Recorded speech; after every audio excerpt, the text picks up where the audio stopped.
नमस्कार, एक बार फिर आपका स्वागत है एमपी टुडे पर। और आज हम जिस व्यक्तित्व के साथ बैठे हुए हैं उनके ऊपर सही रास्ते पर चलने के एवज में हमले भी हुए, बहुत सारे लोग उन्हें ट्रोल भी करते हैं और उनके ऊपर अलग अलग तरह से उनको प्रताड़ित किया जाता है या उन पर प्रहार होते हैं, लेकिन वो अपना रास्ता नहीं छोड़ रहे हैं।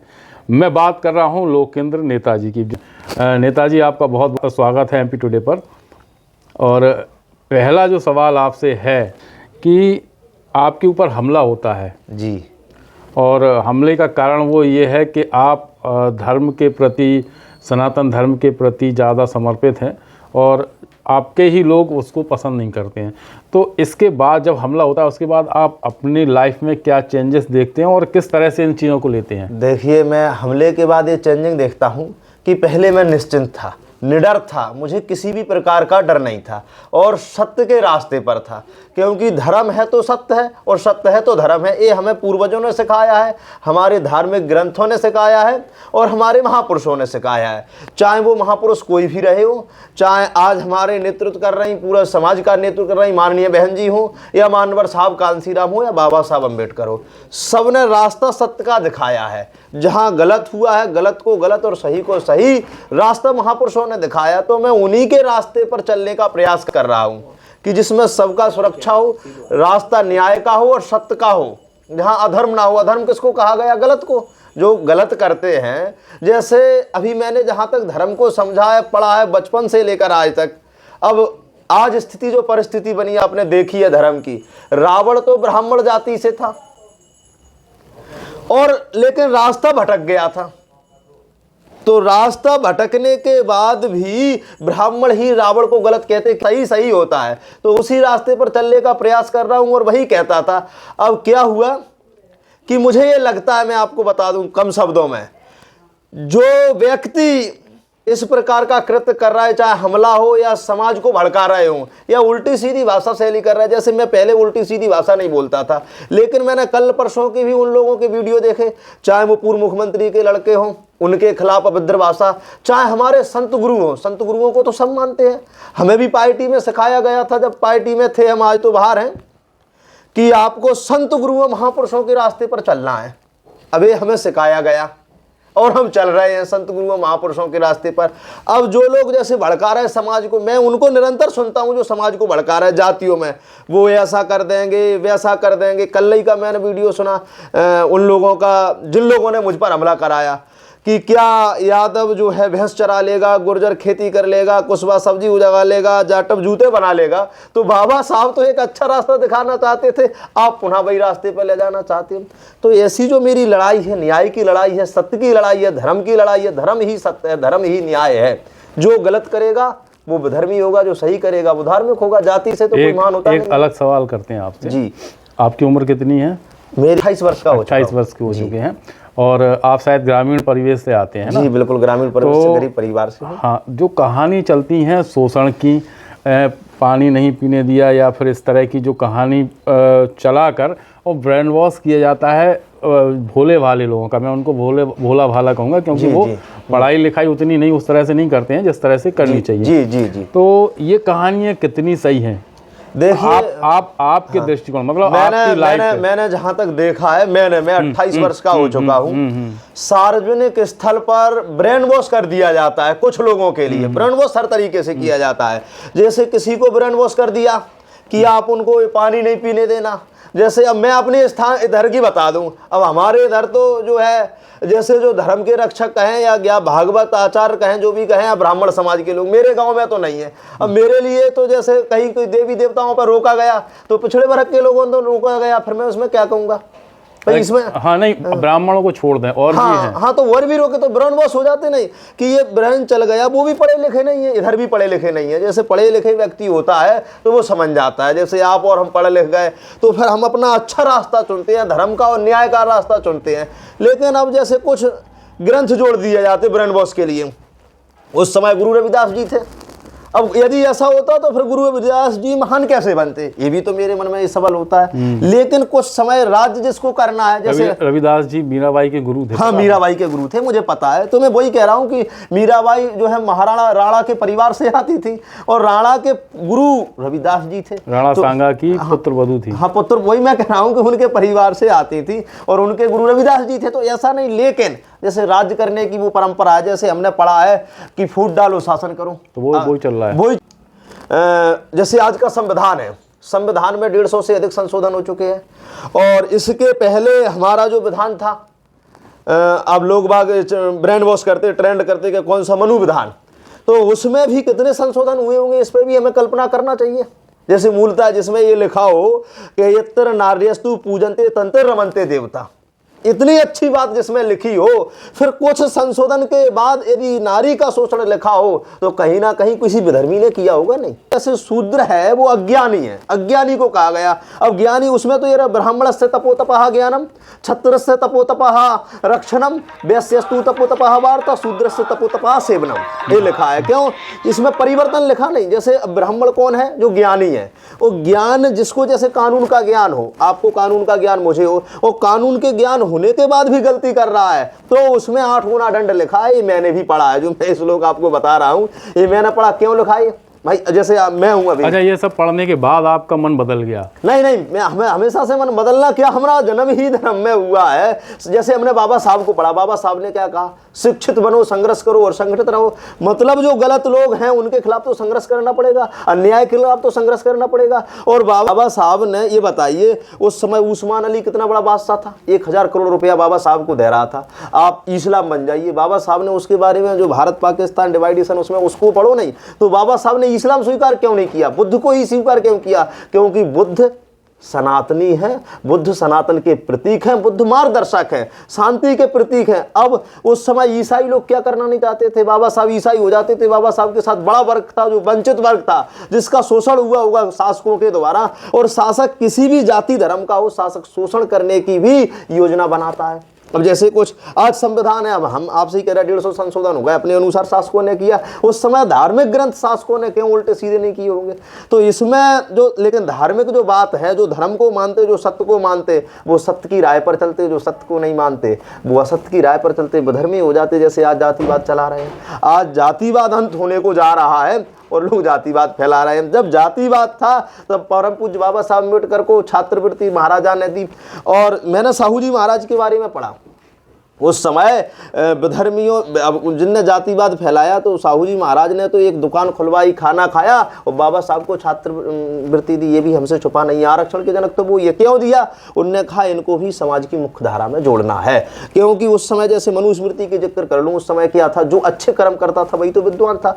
जैसे हम उसमें आ जाते हैं, रामायण काल में आ जाते हैं, और वो हमारे ऋषि थे विश्वामित्र, क्षत्रिय थे, और क्षत्रिय से ब्राह्मण बने थे। इस हमने सबने देखा है नहीं? और फिर हम इसके बाद में अभी के काल में आ जाते हैं, तो आज में हमारे कितने ऋषि मुनि हुए हैं जो विद्वान बने हैं। भक्ति काल में गैर ब्राह्मण थे, गैर ब्राह्मण जी कितने थे? जैसे कबीरदास जी हो, गुरु रविदास जी हो, दादू हो, जो भक्ति काल का आंदोलन क्यों शुरू किया भाई? इसीलिए किया, नहीं तो क्यों? परिवर्तन का नियम था नहीं? आज भी परिवर्तन का नियम है।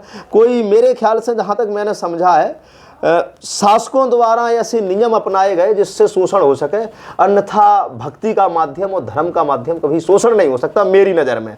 ना मेरा मन परिवर्तन हुआ, सदैव से यही मन रहा है। आप मेरी एक वीडियो उठा के या क्लिप उठा के बता दो जिसमें मैंने धर्म को या किसी महापुरुष को आप शब्द लिखाओ, तब मैं जानूँ आपको। क्योंकि लगभग समाज सेवा के क्षेत्र में 2016 से तो हम हैं, 15-16 जब से हम हैं। और बाबा साहब को हमें पढ़ाया गया, मानवर साहब कांसीराम के चमचा योग को हमने पढ़ा, बसपा की एडलॉजी को पूरे को पढ़ा है, सर्वजन की नीति को पढ़ा है हमने। जब मुख्यमंत्री माननीय बहन जी बनी, जो सब पढ़ करके समझ करके आए, तो हमें तो एक बार भी सोचने को ये नहीं मिला कि हमें गलत बोलना चाहिए या बसपा ने कभी बोला। अच्छा, कुछ लोग बोलते हो, बहन जी ने नहीं बोला जब हम उसमें बसपा में थे।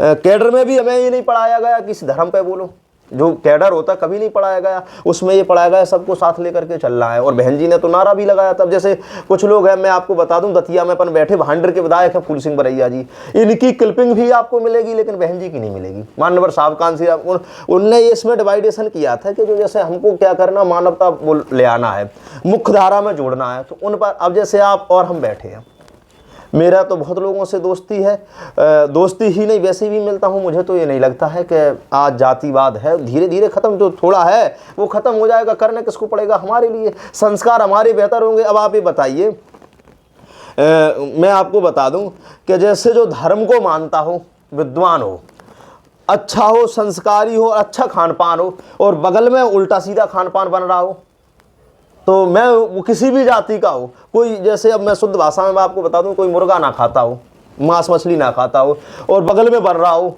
वो किसी भी जाति का हो, शाकाहारी, तो क्यों जाएगा वहाँ? क्यों जाएगा वहाँ? ये भी तो सोचने वाली बात है, इसमें तो जातिवाद कहाँ है भाई।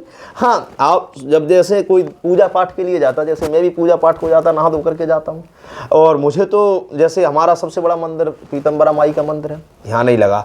अब कुछ जगह 10 साल पहले हम चले जाए। अच्छा, यहाँ कभी ऐसा महसूस हुआ कि हमें मंदिर में इसलिए नहीं धंसने दे रहे? नहीं, मुझे माँ के यहाँ। अच्छा, गाँव के मंदिर में? हाँ, गाँव के मंदिर में ऐसे खाती बाबा और हीराबन बाबा के ऐसे हैं, तो यहाँ पर भी मुझे उस समय आज से 10 वर्ष पहले ये कहा भी गया कि यहाँ पर आप नहीं चढ़ सकते, उस पर मतलब उधर ब्राह्मण थे जो? नहीं, वहाँ मेरी नजर मेरे गाँव में ब्राह्मण नहीं है, गैर ब्राह्मण लोग थे। अब ये मैं कह रहा हूँ नहीं शासकों द्वारा, अब जैसे हीराबन बाबा, मैंने तो हिस्ट्री को पढ़ा है, जैसे भूमिया का कथन कब से 11वीं सदी से आता है कि नहीं, आपने भी पढ़ा होगा। हमारे जो आराध्य देव हैं हीरा भूमिया जी, कब 11वीं सदी के देवता है मेरी ख्याल से, अब आपको जाना है उसमें नॉलेज होगी, तो 11वीं सदी के बाद में अब हम कितने आक्रमण हुए ये भी विचार करें। अच्छा, और इसमें भी मैंने एक बार विचार किया था, मैं भी विचार कर रहा था कि शासक राजा की तो जाति होती नहीं, ना ब्राह्मण की जाति होती, ना शूद्र की जाति, मैंने जहाँ तक समझा है, क्योंकि वर्ण होते, राजा की जाति होती, तो मैंने भी फिर अध्ययन भी किया और सोचा भी समझा। जम्मू कश्मीर के राजा हो, अरे हमारे सिंधिया जी कुर्मी जाति होलकर कुर्मी जाति, गायकवाड़ भोसले, होलकर जी भोसले, गायकवाड़ ये शूद्र से राजा बने हैं, और बहुत से चंद्रगुप्त शूद्र से राजा बने थे, और कितने शक्तिशाली राजा रहे थे। अच्छा, आखिरी सवाल है आपसे जी, कि 3 रास्ते हैं आपके सामने, बहुजन समाज पार्टी की राजनीति करना, समाज सेवा करना, या इन्हीं धार्मिक रास्ते पे चलना? देखिए, मैं आपको बता दूं, समाज सेवा और धर्म ही राजनीति सदैव रही है, इसीलिए जो बेहतर है, बेहतर क्या है, संस्कार, बेहतर क्या है, समाज, इसीलिए मैं समाज सेवा ही चुनूंगा। और समाज सेवा से ही, जब तक राजा महाराजा भी रहे, जब तक संस्कार धार्मिक बेहतर नहीं है, समाज सेवा बेहतर नहीं है, तब तक राजनीतिक जीवन बेहतर नहीं होता। और समाज सेवा और धार्मिक जीवन से ही जो राजनीतिक जीवन में पहुंच जाते हैं, जो भगवान की दृष्टि होती है, पहुंचते हैं, वो सफल हो जाते हैं। इसीलिए मेरा तो धार्मिक माध्यम है और समाज सेवा मेरा माध्यम है, और उसके बाद जो मिलेगा ईश्वर को, जो मंजूर होगा वही होगा। अच्छा बेहतर हम कर सकेंगे तो ठीक, छोड़ेंगे ना, आज तक छोड़ा है। हम तो कहते हैं, मेरे से कमेंट में आते हैं, कल कमेंट आया, बोले कभी आरती की हो तो, अरे भाई इतने जिससे संसार मिलना चाह रहा हो और वहां पर हम पहुंच जाएं तो हृदय विलुप्त हो जाता है, भक्ति भावना में वहां तो केवल भगवान देखते हैं, भूल जाते हैं। अब जब इतनी जगह, जैसे अब प्रधानमंत्री के सामने खड़ा हो कोई व्यक्ति और पहली बार खड़ा हो, 5 मिनट प्रधानमंत्री को ना देखें बगल से, करीब से, या उतना समय ना मिले, तो बहुत से लोग चकमका जाते हैं। और मैं तो भगवान के पास पहली बार गया, और ये आज की सदी के अवतार होते हैं। देखिए, जैसे आपको बता दूंगा, आपने कहा पूज्य महाराज जी ने कहा जात पात की करो विदाई, हम हिंदू भाई भाई, तो यही तो बाबा साहब अम्बेडकर चाहते थे, यही मैंने कहा था। तो अब आज की सदी के तो वही भगवान है, नहीं अवतार है ही, हर महापुरुष अवतार होते हैं, चाहे वो कोई भी महापुरुष, हाँ, समाज सुधारने आते हैं, समाज सुधारने आते हैं। तो भगवान के समक्ष में एक भक्त और शिष्य खड़ा हो तो उसकी स्थिति क्या होगी, वही स्थिति मेरी थी। अब कहते हैं हम सदैव से धार्मिक प्रवृत्ति के रहे हैं, हमेशा से। जैसे हमारे पिता दादाजी हैं, खाती बाबा के यहाँ जाते थे, और खाती बाबा के यहाँ जाते थे, मैं आश्चर्यजनक बात बता दूं अपने दादाजी की, तो जो क्षत्रिय समाज के लोग थे वे नहीं रोकते थे खाती बाबा पर चढ़ने के लिए, जो हमारे दादाजी ने हमें बताया। रियल में अभी हमारे दादाजी हैं, बेचारा क्षत्रिय समाज के लोगों ने कभी खाती बाबा पे नहीं रोका, और जिनके साथ भी छुआछूत हुआ, मतलब ये सीढ़ी एक से एक ऊंची नीची जो सीढ़ी है, उनने जरूर रोका कि तुम, अब जैसे आपको यहाँ बता दें, अनुसूचित जाति में आते हैं हमारे प्रजापति समाज के लोग, और हम सब एक हैं। अनुसूचित जाति में बहुत से लोग आते, इनमें भी आप उसमें नफरत हो जाती। जैसे अहरबार कहता कि वाल्मीकि छोटा है, और वाल्मीकि कहता पासी छोटा है, प्रजापति कहता अहरबार छोटा है, और वंशकार ये आपने देखा क्या नहीं कंडीशन। तो इसमें भी जातिवाद देखने को मिला। तो बाबा साहब ने तो पूरा जातिवाद को सुधारने का काम किया नहीं। इधर जैसे और भी हमारे ओबीसी की जातियाँ हैं, वो किसमें आती हैं? ओबीसी में। बाबा साहब को सबका सुधारने का। अब जातिवाद जैसे आपको कहें वहाँ तक पहुँच गया कि हर व्यक्ति को ये लगा कि हम उससे ऊंचे, हम उससे ऊंचे, ये सीढ़ी है। और जो विद्वान लोग होते हैं वे कभी सीढ़ी नहीं बनाते। जैसे अब पूर्व में फिर इतिहास में जाते हैं, गुरु रविदास जी के गुरु रामानंद गुरु जी कौन थे, ये हम सब जानते हैं। तो जो विद्वान होते हैं वो जातिवाद नहीं, अशिक्षित वो किसी भी जाति का हो, किसी भी धर्म का हो। ये बताइए, अशिक्षा जिसके साथ में हो, अशिक्षा जिसके साथ में हो, वही विधर्मी रहेगा, वही सत्य के रास्ते पर नहीं रहेगा। जिसने पढ़ा लिखा, जो विद्वान है, वो कभी जातिवादी नहीं हो सकता, किसी भी धर्म का हो, किसी भी जाति का हो। इसलिए धार्मिक रास्ता बेहतर है, उससे बेहतर कोई रास्ता नहीं है मेरी नज़र में। बहुत बहुत धन्यवाद। और नेताजी का रास्ता जो है वो धर्म से, समाज सेवा से होते हुए, और राजनीति में भी थोड़ा बहुत कहीं ना कहीं मिल जाएगा। तो ये हमारे साथ थे लोकेंद्र नेताजी। बहुत बहुत धन्यवाद।